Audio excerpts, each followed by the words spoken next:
Depression isn't just sadness. It's shutdown. You can have a good life, a loving family, a great job, and still feel completely empty inside. It's a common misconception that motivation disappears. It doesn't.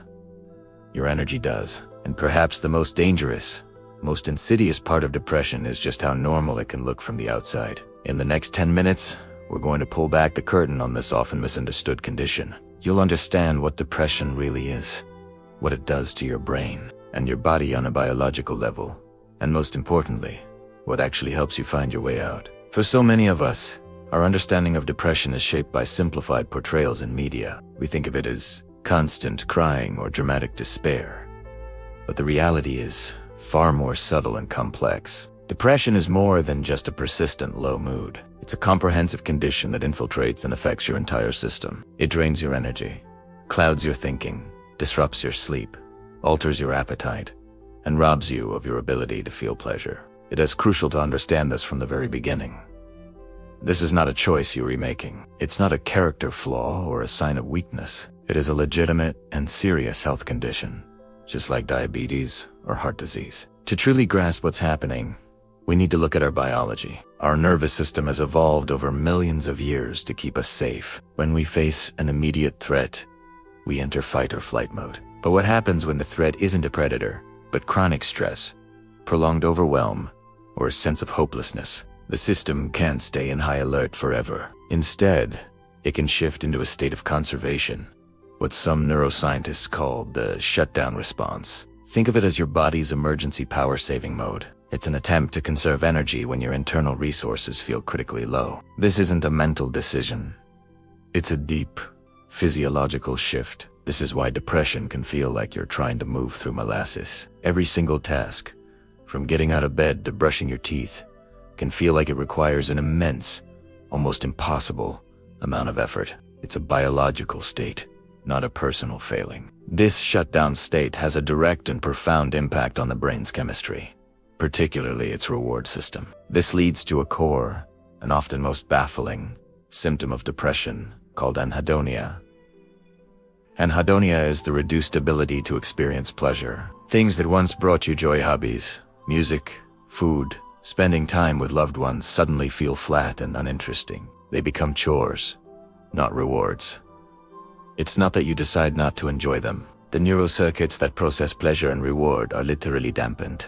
They're offline. Imagine your brain has a mattering map, a network that assigns value and importance to things. During depression, this map goes blank. Nothing feels like it matters, because, neurologically, the system responsible for mattering isn't functioning properly. Beyond anhedonia, depression also creates a powerful cognitive filter. It fundamentally changes how you perceive the world. Your attention becomes biased towards the negative. You'll notice every small mistake, every potential criticism, every reason why things might go wrong. At the same time, it becomes incredibly difficult to recall positive memories or even imagine a positive future. The future just looks like more of the same gray emptiness. It's a self-perpetuating cycle. The shutdown state makes you feel bad, and this negative filter convinces you that you have every reason to feel bad, reinforcing the shutdown. This state is often made significantly worse by a series of common, understandable traps that people fall into. The first is isolation. When you feel drained and worthless, retreating from the world feels like the safest, most logical thing to do. Socializing feels exhausting, but isolation is like fuel for depression's fire. The less you connect with others, the deeper the depression gets, which in turn makes you want to isolate even more.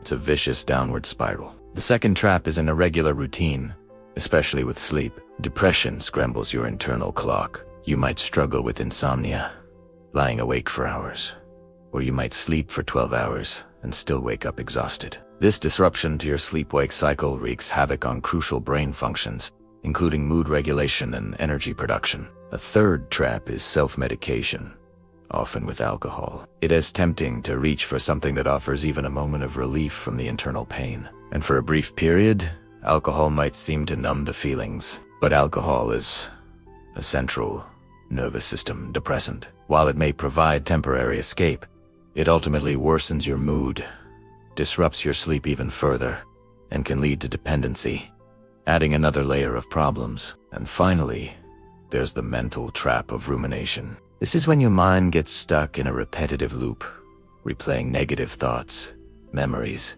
and worries over and over again. You're not problems, you're just marinating in the pain.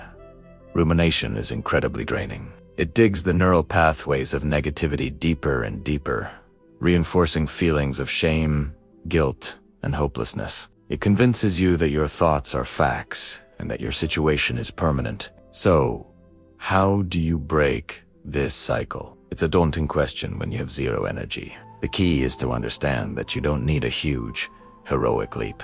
Recovery doesn't start with thinking positive or just snapping out of it.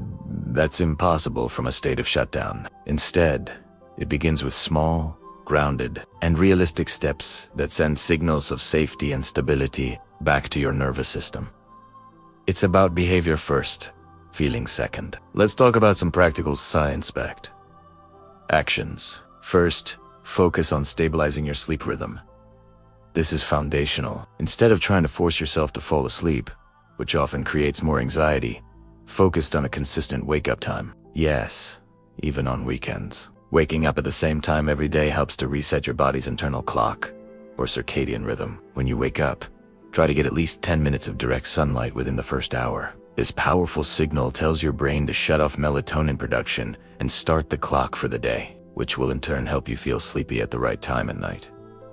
Second, gently move your body. The idea of an intense workout can be completely overwhelming. Forget that.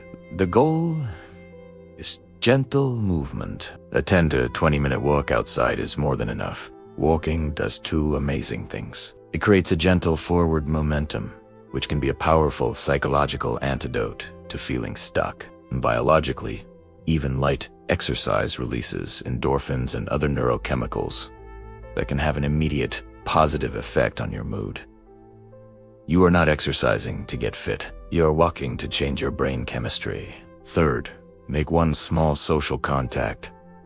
Isolation is the best friend of depression. To fight it, you don't need to force yourself to go to a party. The goal is a micro connection. Send one simple text to a friend saying, "Thinking of you."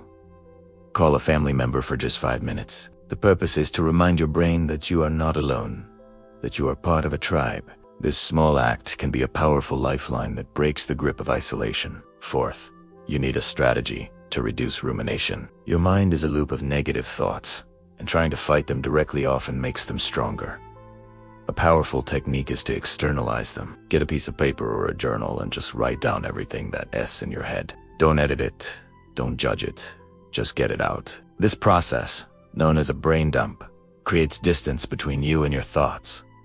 It moves them from being an overwhelming internal reality to something you can look at on a page. This can significantly lessen their power and give your mind a moment of peace. Finally, and this is the most important step, if these feelings of shutdown, emptiness, and hopelessness are persistent, seeking professional support is a sign of profound strength, not weakness. Talking to a therapist or a doctor can provide you with a diagnosis, a personalized treatment plan, and a safe space to navigate your recovery. There are many effective therapies and medications available. You don't have to figure this out on your own.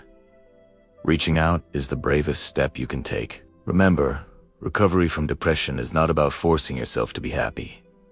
It's not about a sudden, dramatic transformation. It's about taking small, compassionate, and consistent actions to gently guide your system out of shutdown. It's about providing your body and brain with the signals of safety, stability, and connection they desperately need to begin healing. You don't have to have all the answers right now. You don't need to see the entire path forward. You just have to take the first small step. Take a short walk, send one text, write one sentence. Be kind to yourself. You deserve to feel well. Thanks for watching.